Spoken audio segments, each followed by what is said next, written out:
दिल्ली के हरियाणा भवन में आरएसएस चीफ मोहन भागवत और देश भर के अलग अलग राज्यों से आए मौलानाओं की बैठक खत्म हो चुकी है और इस वक्त संघ प्रमुख मोहन भागवत हरियाणा भवन से निकल रहे हैं। ये गाड़ियों का काफिला जो आप मेरे पीछे देख रहे हैं वो आरएसएस चीफ मोहन भागवत का है, जो कि अब यहां से बैठक करने के बाद निकल रहे हैं। तमाम मौलानाओं से हमने बातचीत की और बैठक के एजेंडे के बारे में बातचीत करते हुए उन्होंने यही बताया कि मुस्लिम समाज के जो तमाम मुद्दे हैं उन पर बातचीत हुई। उन्होंने खुलकर अपनी बात रखी और आरएसएस चीफ मोहन भागवत ने खुद उनकी बातों का नोट्स भी बनाया और कहा कि अगली बैठक में उन समस्याओं का, उन मुद्दों का निदान भी वो करने की कोशिश करेंगे। यानी कि ये पहली बैठक थी और पहली बैठक के बाद अब आगे दूसरी और तीसरी बैठक भी होने वाली है। इस तरह की जो मुस्लिम समुदाय के मौलाना इस मीटिंग में पहुंचे थे वो अलग अलग राज्यों से, जो कि ऑल इंडिया इमाम ऑर्गेनाइजेशन से जुड़े हुए जितने भी इमाम थे, मौलाना थे, वो यहाँ पर पहुंचे थे और उनका कहना था कि उन्हें पर्याप्त समय मिला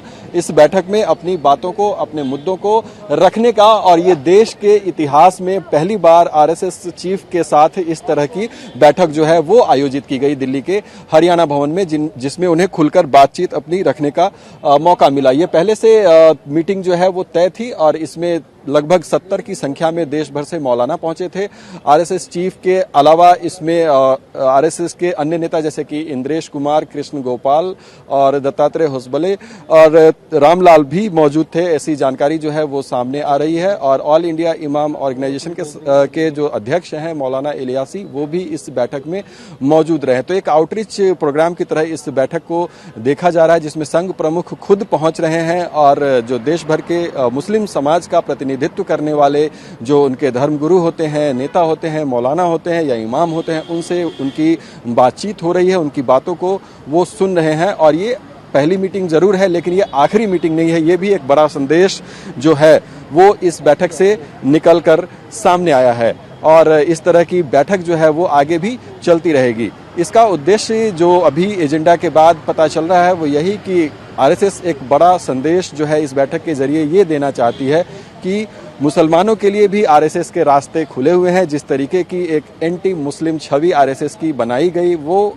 गलत है और आरएसएस एक ऐसा संगठन है जो कि केवल हिंदुओं के लिए नहीं बल्कि सर्व समाज के लिए है और यही संदेश जो है वो इस बैठक के जरिए देने की कोशिश की गई है। संघ प्रमुख मोहन भागवत पहले भी इस तरह से आउटरीच करते रहे हैं, मौलानाओं से मिलते रहे, लेकिन एक पूरे समूह से मिलना, उनकी बातों को सुनना पर्सनली और उसके बाद उनसे 1 to 1 होकर मुखातिब होना, ये पहली बार अपने आप में ये हुआ है। देश की राजधानी दिल्ली में ये हुआ है और अब जब ये मीटिंग ओवर हुई है, बता दें आपको कि 9:30 बजे ये बैठक शुरू हुई थी और लगभग 1:15 पर यह बैठक जो है वो समाप्त हुई है, जिसके बाद संघ प्रमुख मोहन भागवत आपको हरियाणा भवन के गेट से आपको यहाँ पर निकलते हुए दिखाई देंगे। बैठक के बाद सामने इस सफेद कार में जो फ्रंट सीट है उसी पर वो बैठे हुए हैं। तमाम सुरक्षा की जो गाड़ियां हैं वो उनके साथ मौजूद हैं। तो तमाम अब बैठक के बाद यहाँ से निकलते हुए तो एक बड़ा संदेश जो है वो देने की कोशिश जो थी इस बैठक से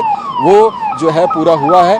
और अब ये मीटिंग जब ओवर हो गई है तो तमाम जगह इस बात की चर्चाएं होंगी कि किस तरीके से आरएसएस की तरफ से जो ये प्रयास लगातार किए जा रहे हैं कि मुस्लिम समाज तक पहुंचना, उनकी बातों को सुनना और एक संदेश बड़ा ये देश में देना कि आरएसएस एक ऐसा संगठन है जो कि मुसलमानों के लिए भी उनके दरवाजे हमेशा खुले हुए हैं, बंद नहीं है। एंटी मुस्लिम ऑर्गेनाइजेशन की जो छवि बनाने की कोशिश आरएसएस की आज तक की गई है उसकी काट करने की कोशिश कहीं न कहीं यहाँ पर राष्ट्रीय स्वयंसेवक संघ के द्वारा, संगठन के द्वारा किया जा रहा है। उसमें संघ प्रमुख खुद सामने आकर खुलकर लोगों से बात कर रहे हैं मुस्लिम समुदाय के। TV9 भारतवर्ष के लिए कपिल बेदी के साथ दिल्ली से मैं अभिजीत ठाकुर। ऐसा है कि बहुत दिनों से मिलने की बात थी और मिलकर कुछ हमारी शिकायतें थी, कुछ उनकी शिकायतें थी, मिलके बैठे हैं, बात की शुरुआत हुई है, आगे और भी बात करेंगे।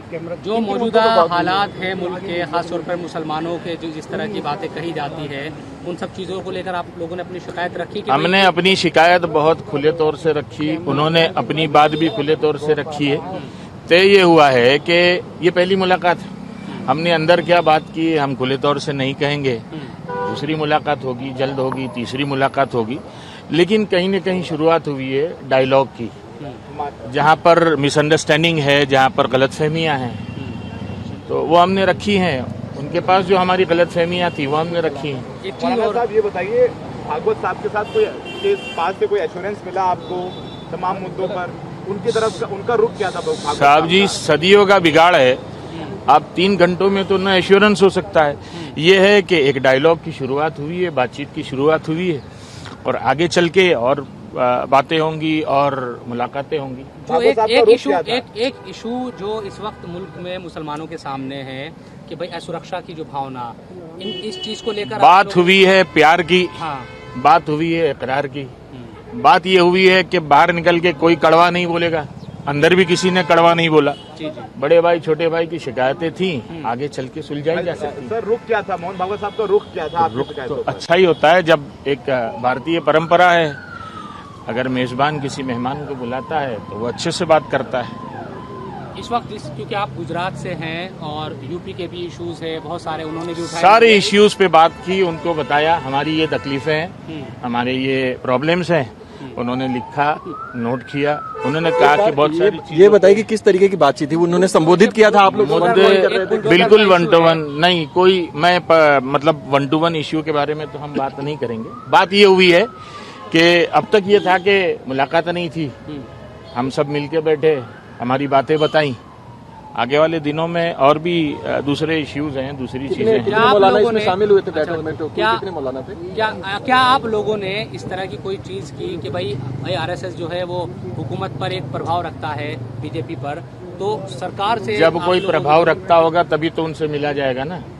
हम किसी और से तो मिले नहीं। बैठक में उनका कितने लोग शामिल थे आप लोग? 60-70 लोग शामिल थे। उनका प्रभाव है, हिंदू समाज पर है, उनका प्रभाव सरकारों पर है, इसीलिए तो मिला गया। आरएसएस की तरफ से कौन कौन लोग इसमें शामिल थे? उनके साथ कोर टीम थी उनकी। मैं सबके नाम तो नहीं जानता, लेकिन सर संचालक साहब। मेरा नाम जुबैर गोपालानी है। गुजरात से आया जी। को हमने अपने प्रॉब्लम्स बताए, जो मुद्दा है लिंचिंग, जितने सारे मुद्दे थे हमने उनको बताए।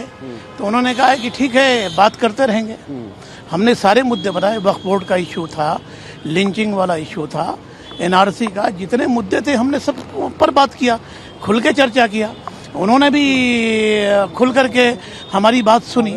उन्होंने कहा कि ठीक है, अभी तो शुरुआत है। हमने बताया कि मीडिया के डिबेट में हेट स्पीचेस हो रहे हैं, हिंदू मुसलमान हो रहे हैं, हम दुनिया के अंदर विश्व गुरु बनने जा रहे हैं और बहुत सारे इश्यूज हैं हमारे। तो उन्होंने सुना और सुन के कहा कि ठीक है, अगले बैठक में हम इसका क्या रास्ता निकल सकता देखेंगे। नाम परिचय एक बार बता दीजिए अपना। मुफ्ती नदीमुद्दीन, ऑल इंडिया उलमा काउंसिल, सदर हैदराबाद से। तो हमने तो खुल करके, हाँ खुल करके बात हुई। हाँ हाँ, सारे मुद्दे पर बात हुई। बांग्लादेशी नहीं, बांग्लादेशी मुसलमानों पर तो बात नहीं हुई। हाँ, सब पर खुल करके बात, वक्फ बोर्ड पर बात हुई, लिंचिंग पर बात हुई, जितने इश्यूज हैं वो सब पर बात हुई। और वो पाकिस्तान में जो जनरल आसिम मुनीर ने कहा था कि हिंदू मुसलमान एक साथ नहीं रह सकते, तो हमने उनको बताया कि इस्लाम में ऐसा नहीं है।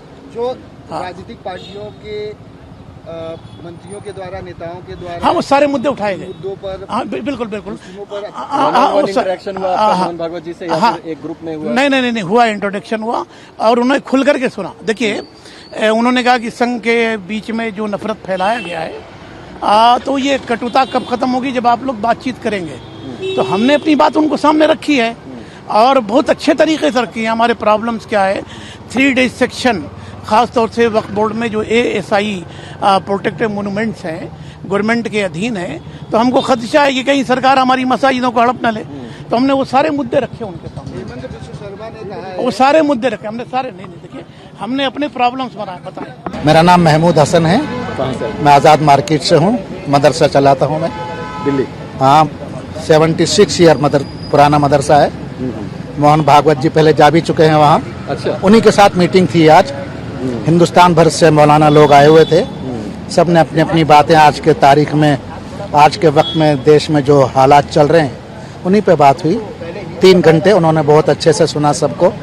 बहुत सी बातें उनको भी पहली बार मालूम हुई, जो गलत फहमियाँ थी कि मदरसों में दहशतगर्दी या ऐसा सिखाते हैं, मुल्क से वफादारी नहीं करते, और बहुत सी बातें हिंदू मुस्लिम के दरमियान काफ़ी फासला आ गया, मिसअंडरस्टैंडिंग है, गलत फहमियाँ हैं, वो कैसे दूर हों, जबकि उनकी बुनियादें कुछ नहीं हैं, हकीकत कुछ नहीं है। उनको उन्होंने ध्यान से सुना और कहा कि हम ज़रूर इसको देखेंगे संजीदगी से, आश्वासन दिया और दोबारा फिर मिलने के लिए कहा कि बीच बीच में ये डायलॉग, ये संवाद होते रहना चाहिए।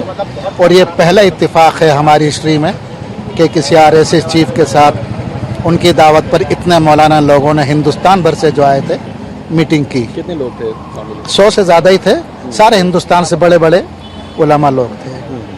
आप लोग को अपनी बात रखने का मौका मिला? जी बिल्कुल, रखी, सारी बातें रखी, बहुत अच्छा किया। अभी बैठक अभी भी चलेगी? अभी नहीं, वो तो ख़त्म हो गई है और शुक्रिया।